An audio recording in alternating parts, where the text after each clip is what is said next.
आज जिस तरीके से इंडिया ने मैच को खेला, उसको देखने के बाद में एक बार फिर से लग रहा है कि जो न्यूजीलैंड के सामने जो हमारा पूरा मटिया पलीत हुई थी ना, वो शायद ख़त्म होने वाली है। वैसे शुरुआत में तो ऐसा लग रहा था कि शायद न्यूजीलैंड की कहानी यहाँ पे कंटिन्यू होने वाली है और इस बार की बीजीटी में शायद वो लड़ाइयाँ देखने के लिए नहीं मिलेंगी जो कि अभी तक हम लोगों ने देखी थी।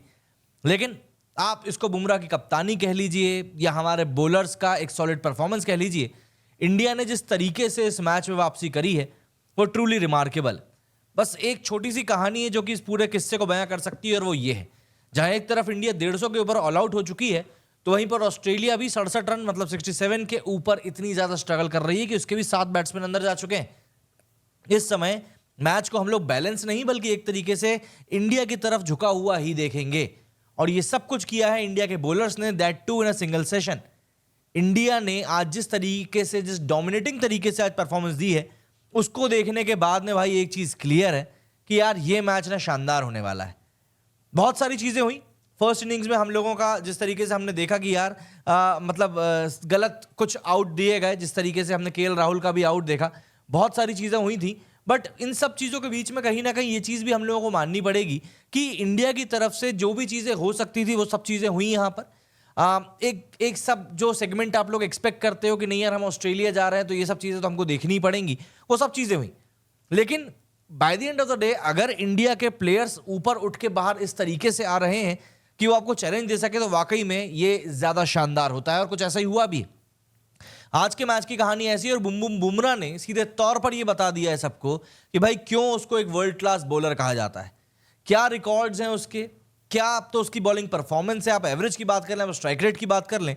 लेकिन मुझको ऐसा लगता है सबसे बड़ा पॉइंट जो यहां पर है कि एक कैप्टन के तौर पर जिस तरीके से बुमराह ने आज परफॉर्मेंस दी है वो कहीं ना कहीं एक टीम में किस तरह का एटीट्यूड ट्रांसफर होता है ना, उसके बारे में भी आज बात करता है।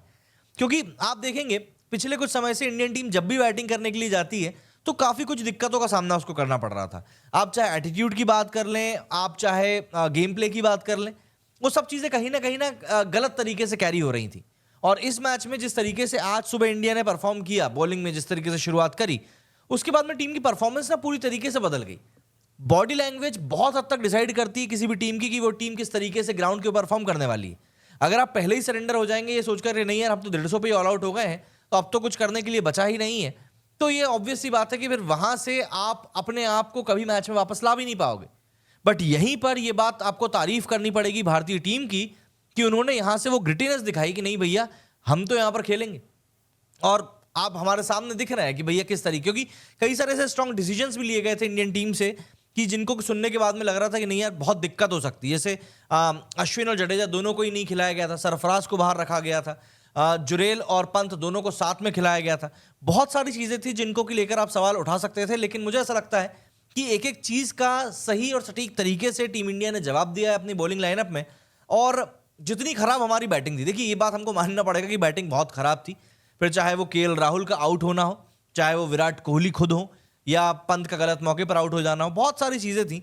बट इन सब के बीच में जिस तरीके से टीम इंडिया ने बॉलिंग करी है मुझे लगता है वो वाकई में बहुत शानदार था। और जो एक साख हमारी इस दुनिया में बन चुकी है कि नहीं यार इंडिया जो है बहुत शानदार बॉलिंग यूनिट के तौर पर खेलती है, तो मुझे लगता है कि उस साख पर हमारी टीम बिल्कुल शानदार तरीके से खरी उतरी है और उसी तरीके से हमारी टीम ने परफॉर्म भी किया है।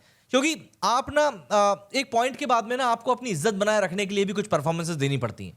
एंड आई थिंक आज इंडिया ने जिस तरीके से परफॉर्मेंस दी है वो वही परफॉर्मेंस है जिसको कि देखने के बाद में आप यही कहेंगे कि नहीं वाकई में इंडिया ने इस सिचुएशन को मास्टर किया है कि यार हम बैटिंग से नहीं तो कम से कम बॉलिंग से मार सकते हैं। न्यूजीलैंड वाली जो सीरीज थी वो एक तरफा सीरीज में कहूंगा, एक ऐसी सीरीज जो कि वंस इन अ वाइल हो जाती है और उसको लेकर अगर हम लोग बैठे रहेंगे तो मुझे लगता है कि हम लोग कभी आगे बढ़ भी नहीं पाएंगे। लेकिन हाँ, जिस तरीके से इंडिया ने आज परफॉर्म किया है वो वाकई में बताता है कि भाई ये पर्थ नहीं है बदलापुर है। और जिस तरीके से बुमराह ने यहाँ पर अपना तहलका मचाया है, आने वाली सीरीज काफी मजेदार होने वाली है। और मेरी ये चीज कहने का सबसे बड़ा मतलब यहाँ पर यह भी है कि अगले टेस्ट मैच तक उम्मीद की जा रही है कि मोहम्मद शामी भी वापस आ जाएंगे। एंड ऑब्वियस ही बात है मोहम्मद शामी जब वापस आएंगे और वो टीम में इंक्लूड होंगे, भाई मैं तो मोहम्मद शामी को सीधी सी बात है वो मेहनती घोड़ा मानता हूं जिसको कि बस आप दाव लगा दीजिए इसके ऊपर और वो आपको जीत कर ही देगा। मोहम्मद शामी इस समय जिस एटीट्यूड को कैरी कर रहे हैं, वो संजय मांजरेकर वाला जवाब हम सबने देखा ही था। ये सब चीजें जो उनकी जिंदगी में चल रही है वो बंदा भूखा है भी सिर्फ और सिर्फ परफॉर्मेंस देने के लिए। अगले मैच में जब वो वापस आएगा तब मजा आएगा। हालांकि अभी ये वाला मैच खत्म हुआ नहीं है।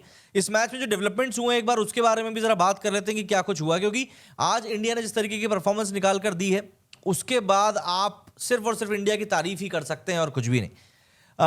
पर्ल टेस्ट के पहले दिन इंडियन बैट्समैन के फ्लॉप शो के बाद में boom boom Bumrah and company की लीडरशिप में जो काम हमारे बॉलर्स ने किया है उसके कारण हमारा इस मैच में एक शानदार कमबैक हुआ है। इंडियन टीम पहले 150 के ऊपर ऑल आउट हो चुकी थी और उसके बाद बुमराह एंड कंपनी ने ऑस्ट्रेलिया टीम के 7 विकेट जिस तरीके से जिस अंदाज में लिए हैं वो वाकई में बेमिसाल था। ऑस्ट्रेलिया टीम इस समय काफी स्ट्रगल कर रही है। 67 रन ही उसके अभी बने हैं, मतलब एक तरीके से आप कह सकते हैं कि अभी आधे रन भी नहीं बने हैं, आधे रन भी नहीं। 83 रन की लीड अभी भी इंडिया के पास है, तो कंगारू अभी काफी स्ट्रगल करने वाले हैं। इंडियन इनिंग्स के पर्थ में सस्ते में सिमटने के बाद में बुमराह की लीडरशिप में टीम इंडिया के बॉलर्स ने जिस तरीके से काम किया, वैसे ऑस्ट्रेलिया के तेज बॉलर्स ने भी कमाल का खेल दिखाया था, लेकिन पर्ल टेस्ट मैच की सबसे बड़ी हाईलाइट यही रही कि 1952 के बाद से ऑस्ट्रेलिया में ये पहली बार हुआ है कि एक दिन में 17 विकेट गिरे हों। एक दिन में 17 विकेट कोई कम विकेट नहीं होते हैं। ऑस्ट्रेलिया की टीम इस मैच में जो स्ट्रगल कर रही है उसके पीछे का सबसे बड़ा कारण हमारे बॉलर्स का पेस अटैक है। सिर्फ 3 बॉलर्स यूज हुए बाय द वे हमारे, बुमराह, डीएसपी शिवराज और हर्षित राणा। इन तीनों ने ही बहुत शानदार गेंदबाजी करी है। और क्या बोलूं मैं, सबसे बढ़िया मूवमेंट तो मेरे हिसाब से वही था जब लबुशेन का कैच कोहली ने ड्रॉप कर दिया था एंड उसके बाद में डीएसपी सिराज ने आकर 2 रन पे ही लबुशेन का विकेट ले ली। बहुत शानदार बॉलिंग करी यार आज, मतलब मजा आ गया। ऑस्ट्रेलिया ने शुरुआत जो थी वो भारत की तुलना में थोड़ी सी धुआंधार करी थी, लेकिन मैक्सविन जो 14 रन के ऊपर बुमराह की बॉल पर आउट हुआ उसके बाद से चीजें बिगड़ती चली गई।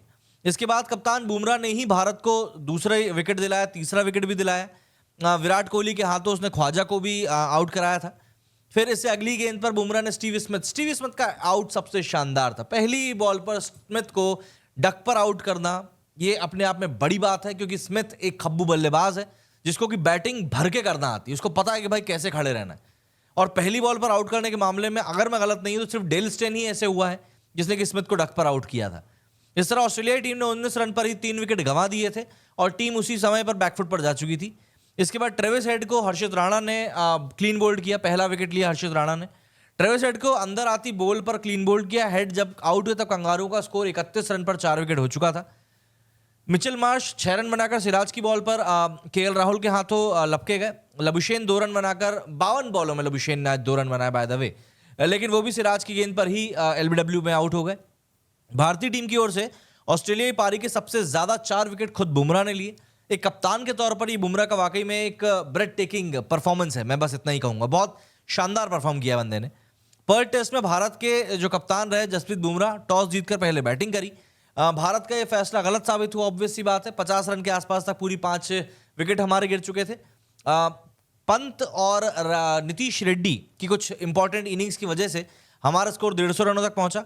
जायसवाल ने बिल्कुल रोहित शर्मा की कमी को हमें खलने नहीं दिया और बंदा डक पर आउट हो गया। उसने कहा नहीं, रोहित भाई को आप कैसे मिस करोगे, मैं बिल्कुल आपको बताता हूं। जायसवाल जब आउट हुए तब भारत का स्कोर सिर्फ और सिर्फ 5 ही रन हुआ था। इसके बाद इस मैच में नंबर 3 पर ट्राई किया कि देवदत्त पड्डीकल को, और वो भी अपना खाता नहीं खोल पाए। देवदत्त अपनी पारी के दौरान बेहद डिफेंसिव नजर आया। मतलब वो होता है ना कि यार बॉलर को देखकर ही जब बैट्समैन डर जाता है कि नहीं यार ये बॉल तो मुझसे खेलते ही नहीं बनने वाली, मिचेल स्टार्क आ रहा है दौड़ते हुए और लग रहा है कि भाई ये तो पूरे विकेट ही उखाड़ के रख देगा।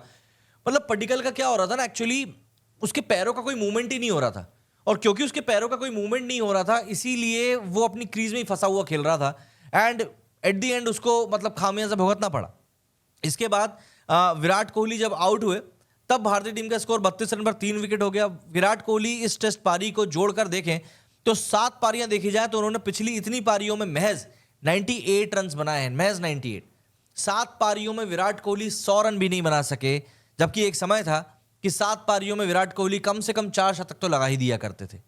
वो एक समय था, रूट कितनी पीछे था और आज वो रूट 35 सेंचुरी पे जाकर बैठा है।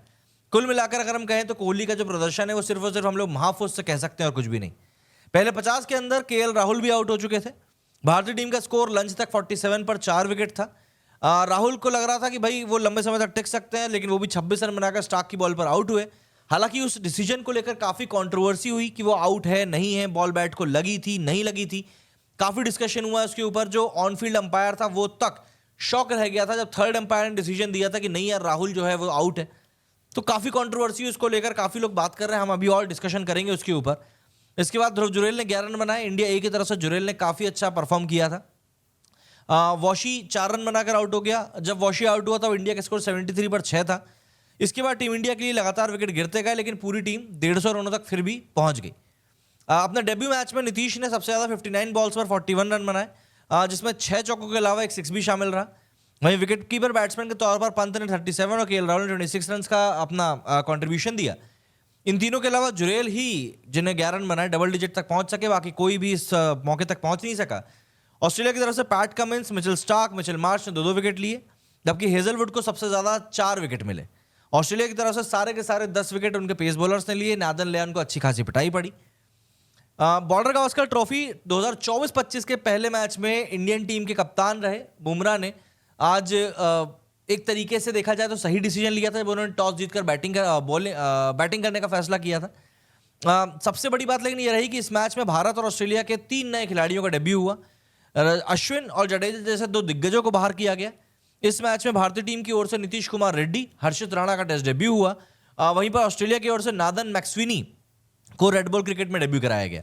खास बात यह रही कि टीम में तीसरे नंबर के लिए देवदत्त पड्डीकल को मौका दिया गया। वहीं सरफराज खान को तक प्लेइंग 11 में मौका नहीं मिला, क्योंकि सरफराज को लेकर तो काफ़ी लोग वकालत कर रहे थे कि नहीं यार सरफराज को मौका ज़रूर मिलेगा, लेकिन वो चीज़ हो नहीं गई। तो ऐसा ही है, अब देखते हैं क्या चीज़ निकल कर सामने आती है, क्योंकि यहाँ पर ना चीज़ें टीम इंडिया के लिए बहुत हद तक सही जा रही हैं। मुझे ऐसा लग रहा है अगर टीम इंडिया यहाँ पर अपना कमांड बना के रखती है तो यार ये सिर्फ और सिर्फ पहले दिन का खेल टीम इंडिया का नहीं होगा, बल्कि ये मैच भी इंडिया का हो सकता है। लेकिन उनको पकड़ बना के इस मैच के ऊपर जरूर रखनी पड़ेगी और इंडिया के बैट्समैन को चलना ही पड़ेगा।